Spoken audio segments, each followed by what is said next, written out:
नमस्कार दोस्तों, आपके अपने YouTube चैनल में फिर से एक बार स्वागत है। मैं अमित आनंद भारतीय रेल में असिस्टेंट लोको पायलट के पद पर कार्यरत हूँ। दोस्तों, आज जो हम बात करेंगे कि ग्रुप डी एग्जाम को लेकर के कि ग्रुप डी एग्जाम में कैसे आप अपना एक अच्छा स्कोर कर सकते हैं। जाहिर है कि अभी ग्रुप डी एग्जाम को लेकर के काफ़ी सारे स्टूडेंट सीरियस में होंगे और रहना भी चाहिए। और अगर अभी आप सीरियस नहीं होंगे तो ज़िंदगी में, हाँ पूरा ज़िंदगी में, पूरा लाइफ का बात कर रहे हैं तो कभी सीरियस नहीं हो पाएंगे। अगर अब भी आप पढ़ाई नहीं करेंगे तो पूरा ज़िंदगी, पूरा लाइफ में कभी पढ़ाई नहीं करेंगे, क्योंकि ना तो आपके पास ज़्यादा टाइम है अभी, ठीक है, ना तो ज़्यादा टाइम है। और ये वैकेंसी जो आई है, इतना सारा लाखों में जो वैकेंसी है, बार बार ये मौका नहीं मिलेगा आपको। हाँ, अगर ये मौका आप गवा दिए तो ये हम लिख के देंगे कि बार बार मौका नहीं मिलेगा। इसीलिए आपको पढ़ाई करना चाहिए और पढ़ाई भी आपका करने का तरीका सही होना चाहिए। और पढ़ाई करने का तरीका क्या होना चाहिए, इस पर हम वीडियो बना चुके हैं। स्टडी प्लान वीडियो के नीचे डिस्क्रिप्शन में लिंक डाल देंगे, वहाँ से देख लीजिएगा। लेकिन कुछ पॉइंट, कुछ बात हम आपको बता देते हैं अभी।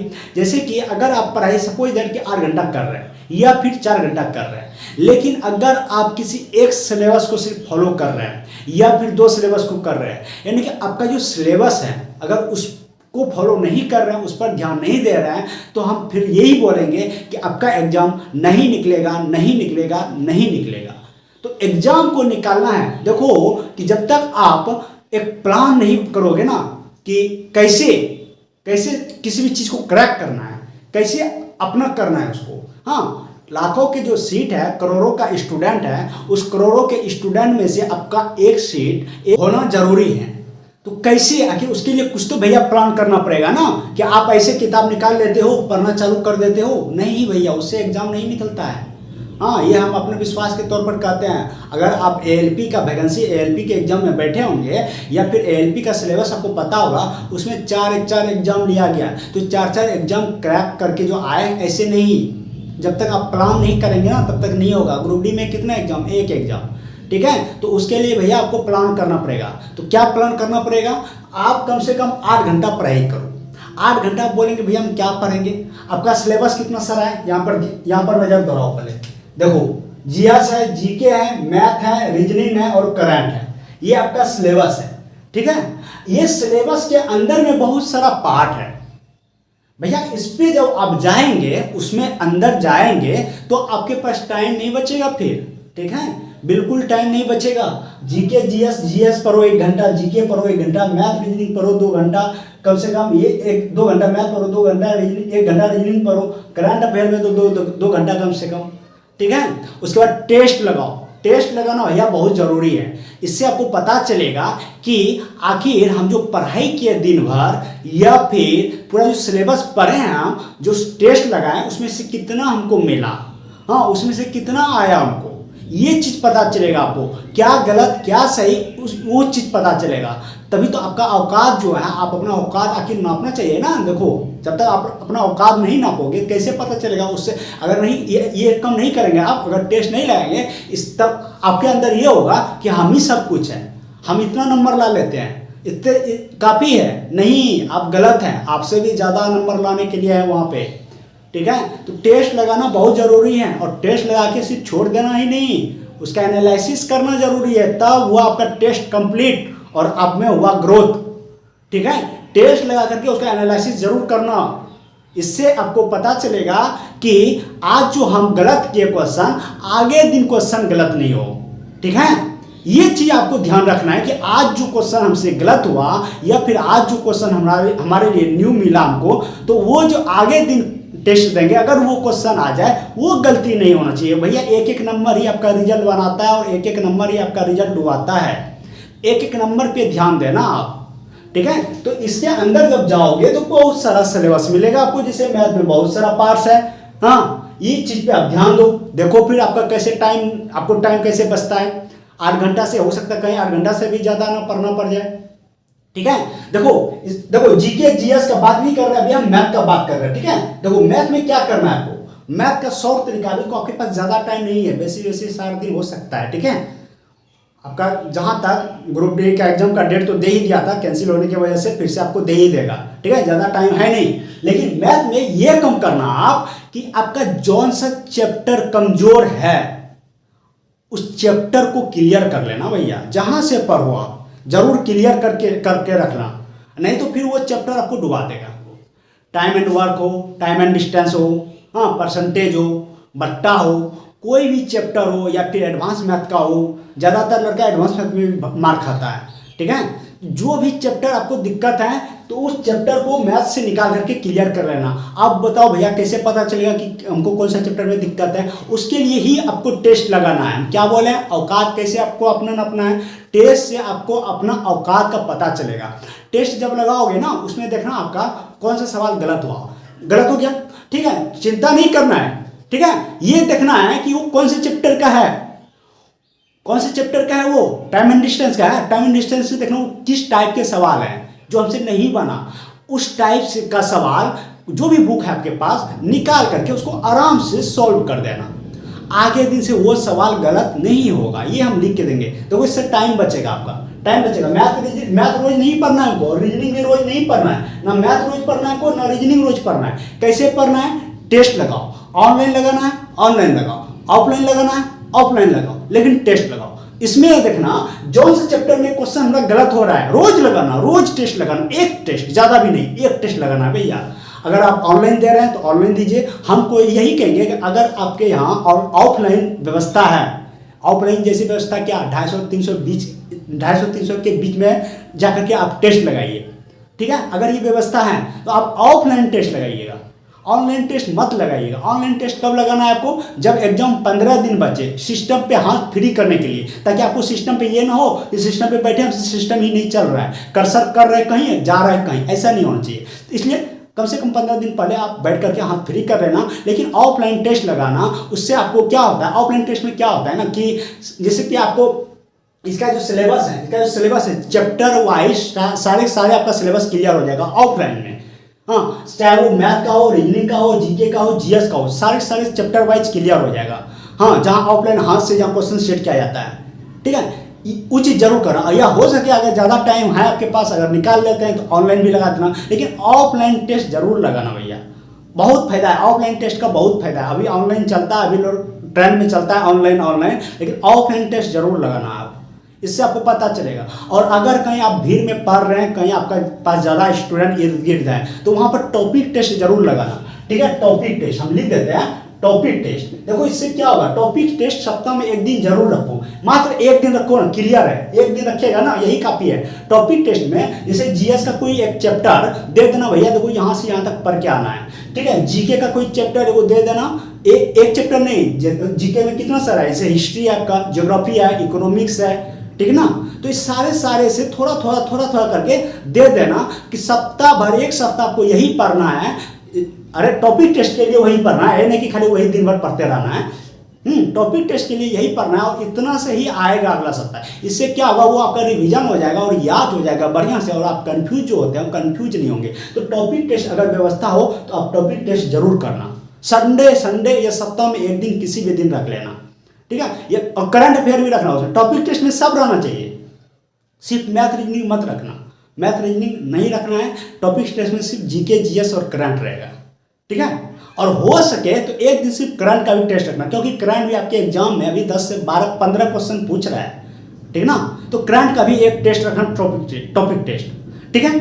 और रहा बात मैथ रीजनिंग का, हम बता दें कैसे पढ़ना है आपको, प्रत्येक बैठ के नहीं बनाना है, औकात नापना है, उससे पता चलेगा। उसमें जो गलत होगा उसी को हमको क्लियर करना है।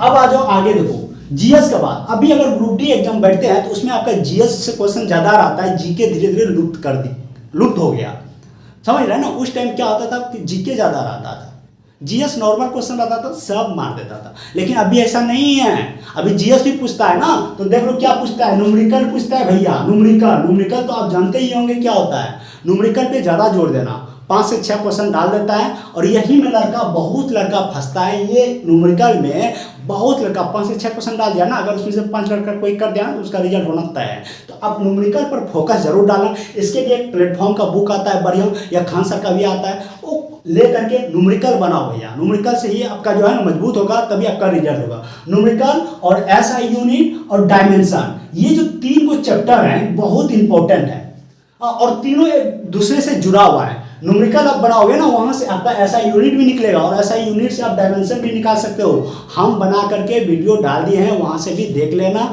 हो सके तो, और आपके पास जहाँ से जो सुविधा है आप पढ़ लेना। लेकिन ये चैप्टर जरूर क्लियर करना हो, या न्यूमेरिकल, ऐसा यूनिट और डायमेंशन यानी विमाएँ, ठीक है, ये जरूर क्लियर करना। विमा 2 से 3 पूछ देता है, ऐसा ही यूनिट भी 2 से 3 पूछ देता है, और न्यूमेरिकल भी कम से कम 5 पूछ ही देता है। तो इतना क्वेश्चन देखते हैं, यहाँ से आपका 10 क्वेश्चन, मोटा मोटी 10 क्वेश्चन कवर हो जाएगा। और 10 क्वेश्चन मैंने रखता है, ध्यान रखना, आपका लाइफ का ये 10 क्वेश्चन नहीं है, आपका लाइफ है, वो गिराएगा भी और डुबाएगा भी, ठीक है। और देखो, विद्युत धारा से न्यूमेरिकल रहता है, विद्युत धारा से न्यूमेरिकल ज्यादा पूछता है। हाँ, उष्मा से क्वेश्चन रहता है और प्रकाश से क्वेश्चन रहता है। मतलब कि फिजिक्स से मोटा पढ़ना तो सबको है, पढ़ना सबको है, क्वेश्चन यहाँ से ज्यादा रहता है। आपका न्यूमेरिकल, ऐसा यूनिट, डायमेंशन से क्वेश्चन ज्यादा देखने के लिए मिलेगा, विद्युत धारा से, उष्मा से और प्रकाश से चैप्टर से ज्यादा क्वेश्चन देखने के लिए मिलेगा। बाकी सबसे क्वेश्चन रहेगा, ठीक है।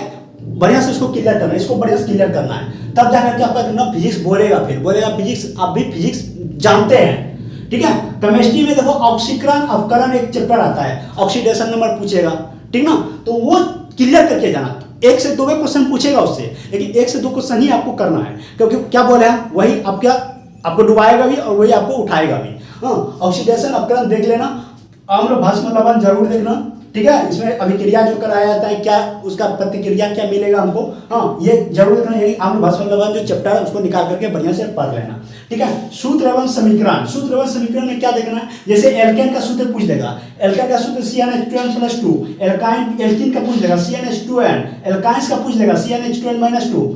तो कहने का मतलब इस तरह आपको जैसे ईथर का सूत्र पूछ देता है, हाँ, इस तरह से टोटल इसका एक टेबल है, आपका साइंस का जो लूसेंट होगा उसमें निकाल लेना, इसका एक टेबल है, उस टेबल से सारे याद कर लेना, ठीक है। बाकी देखो, सबसे अधिक अभिक्रियाशील तथा सबसे कम अभिक्रियाशील धातु पूछता है ना, कि सबसे अधिक अभिक्रियाशील धातु कौन सा है, सबसे कम अभिक्रियाशील धातु कौन सा है, एक टेबल है, निकाल लेना, ठीक है। तो इससे क्या होगा कि यहाँ से आपको मोटा मोटी यहाँ से भी आप 5 से 7 क्वेश्चन, हाँ, 5 से 7 क्वेश्चन आप कवर कर लेंगे आराम से, कोई दिक्कत नहीं है। इतना आप, हाँ, इतना तो हम बोल सकते हैं श्योर कि कोई दिक्कत नहीं है, इतना आप कवर कर लेंगे, ठीक है। अब देखो, बायो में ज्यादा क्वेश्चन कहाँ से रहता है, आनुवांशिकी से रहता है, जैव विविधता से, और विषाणु एक चैप्टर है, जैसे कौन से विषाणु से कौन सा रोग होता है, ये सब जरूर पढ़ना सब पढ़ना तो टोटल है, हम क्या बोल रहे हैं, टोटल रिवाइज करना है। लेकिन ये सब जो चैप्टर है मोटा मोटी आपको नंबर ज्यादा उठता है यहाँ से, तो ये सब सारी चीज क्लियर कर लेना आराम से। यहाँ से आप जब ये सब सारे जब पढ़ लेंगे आप, तो हम मोटा मोटी 10 7 17 यानी कि मोटा मोटी 20 नंबर आपका जीएस का कवर हो जाएगा। और हम यही कहेंगे कि ये 20 नंबर आपके लाइफ के लिए बहुत इंपॉर्टेंट रखता है, बहुत ज़्यादा इंपॉर्टेंट है ये। अब देखो यहाँ पे करंट का बात करूँ, करंट में पढ़ना क्या है, करंट में बहुत सारे स्टूडेंट को पता नहीं चलता है क्या पढ़े नहीं पढ़े, हाँ, उसको कुछ समझ में नहीं आता है। लेकिन उसका जो चैप्टर है जहाँ से क्वेश्चन पूछा जाता है वो हम सारे लिखे हैं, यहाँ पे जरूर देखिए आप, ठीक है। देखो क्या लिखे, ब्राउन एम्बेसडर, आप किसी भी एग्जाम पे बैठते हैं ब्राउन एम्बेसडर आपसे जरूर पूछता है, ठीक है, बहुत इंपॉर्टेंट है, इसको जरूर पढ़ना। भारत में आए तूफान, जैसे होता है ना कोई तूफान आता है तो तूफान में कहाँ से उसका उत्पत्ति हुआ, उसका नाम क्या है, ये सारे चीज देख लेना आप, ठीक है। प्रमुख निदान, जैसे अभी लता मंगेशकर जी का निधन हो गया, इस तरह से प्रमुख व्यक्ति जो है उसका जो निधन होता है पूछा जाता है, किस क्षेत्र से संबंधित है, उसे कौन कौन सा अवार्ड दिया गया, ये सारी चीजें पूछा जाता है। तो उससे जुड़ी हुई जितने भी क्वेश्चन है पढ़ लेना। हाँ, प्रमुख सैन्य अभ्यास से क्वेश्चन पूछा जाता है कि ये 2 सैन्य अभ्यास कौन से देशों से जुड़ा हुआ है, हाँ, या फिर ये सैन्य अभ्यास कहाँ पे हुआ, ये सारे आप देख लेना आराम से। इसमें अभी आपके पास समय है और अभी आप ये सारी चीज़ देखने का समय है तो देख ही लीजिए, नहीं तो बोलेंगे बाद में अब क्या, अब तो छूट गया, अब पछताने से क्या फायदा, ऐसा नहीं होना चाहिए। अभी आपके पास समय है, सुधर जाइए, ठीक है। और क्या है, प्रमुख सूचकांक पढ़ लेना। 2021 के प्रमुख, हाँ, पुस्तक 2021 के पुस्तक जो लिखा गया है 21 से लेकर अभी तक, हाँ, ये सारे याद कर लेना आराम से, हाँ, क्योंकि कौन सा पुस्तक पूछ देगा उसमें कोई आप छांट नहीं सकते कि यही पूछेगा और यही नहीं पूछेगा। पुस्तक पूरा पढ़ लेना, हाँ, कौन पुस्तक का लेखक कौन है, ठीक है। उसके बाद देखो क्या है कि प्रमुख दिवस एवं उनके थीम, जैसे पूछता है, पहले क्या पूछता था, ये दिवस किस तारीख को मनाया जाता है, फलाना दिवस किस तारीख को मनाया जाता है। अभी थीम पूछता है भैया, क्या पूछता है, थीम पूछता है, तो थीम पे ज़्यादा जोर देना। दिवस भी याद रखना है और थीम को भी याद रखना है, ठीक है। राष्ट्रीय एवं अंतर्राष्ट्रीय सम्मेलन, सम्मेलन जितने सारे होते हैं राष्ट्रीय से जो राष्ट्रीय संबंधित है या अंतर्राष्ट्रीय संबंधित है उसको भी पढ़ लेना है, ठीक है। खेल से जितना रिलेटेड क्वेश्चन हो, आगामी होने वाले खेल कहाँ होगा, या फिर आपका ओलंपिक हो गया, पैरालंपिक हो गया, सारे खेल से भी क्वेश्चन आपका नहीं छूटना चाहिए, ठीक है। खेल हो गया, मुख्यमंत्री एवं राज्यपाल, ये तो अभी भी आपके होठ पर ही होगा, नहीं तो आप तो बेकार पढ़ रहे हैं। राज्यपाल और मुख्यमंत्री किस राज्य का कौन है ये आपके होठ पर रहना चाहिए ऑल टाइम, ठीक है। 2021 की प्रमुख योजनाएं जैसे कि बहुत सारी परियोजनाएं हैं, जैसे कि आपका कौन से राज्य से संबंधित है, हाँ ये परियोजना किस राज्य से संबंधित, ये सारे क्वेश्चन पूछा जाता है। तो यहाँ से अगर आप देखा जाए तो मोटा मोटी अम्बेसडर से एक क्वेश्चन रहेगा, तूफान से एक क्वेश्चन रहेगा, 2 गो, इससे निधन से अगर एक पूछता है, 3 गो युद्ध अभ्यास से एक क्वेश्चन पूछेगा, 4 गो हो गया, 4 गो यहाँ से हो गया, प्रमुख सूचकांक से पूछेगा एगो, 5 गो पुस्तक से पूछेगा ही, 6 गो हो गया, दिवस और उनके थीम पूछेगा एगो, 7 गो हो गया, राष्ट्रीय सम्मेलन और अंतर्राष्ट्रीय सम्मेलन 8 गो हो गया, खेल से तो पूछेगा ही 1 से 2 क्वेश्चन, 8 2 10 क्वेश्चन, मुख्यमंत्री राज्यपाल पूछ भी सकता है नहीं भी पूछ सकता है, ठीक है। 8 गो उधर हो गया, प्रमुख योजनाएं पूछेगा ही, यानी कि 9-10 क्वेश्चन आप इस चैप्टर को अगर कवर करेंगे, 9-10 क्वेश्चन तो ऐसे कवर हो गया, ठीक है। ये सारे कवर कर लेते हैं, 9-10 क्वेश्चन ऐसे कवर हो गया, बाकी तो आप पढ़ ही रहे होंगे करंट अफेयर इधर उधर से, तो पूरा कवर ही हो जाएगा, यानी मोटा मोटी समझ लीजिए आपका करंट अफेयर कवर हो जाएगा अगर इतना ही सारे चैप्टर क्लियर करके जाते हैं। इस तरह से आप ग्रुप डी में 80+ स्कोर कर सकते हैं, और आराम से अगर ये चीज़ को आप फॉलो करते हैं तो आपको एग्जाम निकालने से आपका रिजल्ट को कोई नहीं रोक सकता। ये भी हम 100% लिख के देते हैं, लेकिन ईमानदारी के साथ इस चैप्टर को भैया आप क्लियर कर लीजिए, इसी में आपका भलाई है, हाँ, और बाद में पछताना नहीं पड़ेगा, हाँ। अगर ये चीज़ क्लियर नहीं करेंगे आप जरूर बाद में, अगर आप मेरा वीडियो देख रहे हैं तो आप जरूर बाद में पछताएंगे कि काश हम कर लेते, काश बात मान लेते, ठीक है ना। इस सारे क्लियर कर लीजिए, क्योंकि हम ऐसे नहीं बोल रहे हैं, हम एग्जाम निकाले हैं और एक एग्जाम में 3 एग्जाम निकाले हैं, ठीक है ना, उसके बाद ही हम ये चीज़ बक रहे हैं यहाँ पे। इसलिए इस बात को कि गांठ बांध लेना और इसको फॉलो जरूर करना। और स्टडी प्लान क्या है, जैसा कि बोले कैसे पढ़ना है, कैसे रूटीन को अपना बनाना है, ये चीज़ पे वीडियो बना दिए हैं, उसको भी देख लेना, स्टडी प्लान करके होगा, और वीडियो के नीचे डिस्क्रिप्शन में लिंक भी डाल देंगे, वहाँ से भी देख लेना, ठीक है। उम्मीद करेंगे ये सारी चीज़ें समझ गए होंगे, और ज़्यादा से ज़्यादा स्टूडेंट तक शेयर कीजिए ताकि प्रत्येक स्टूडेंट इसका हर कोई लाभ आराम से उठा सके, ठीक है। वीडियो पसंद आए लाइक शेयर एंड सब्सक्राइब करना मत भूलिए। मिलते हैं नेक्स्ट वीडियो, तब तक के लिए जय हिंद।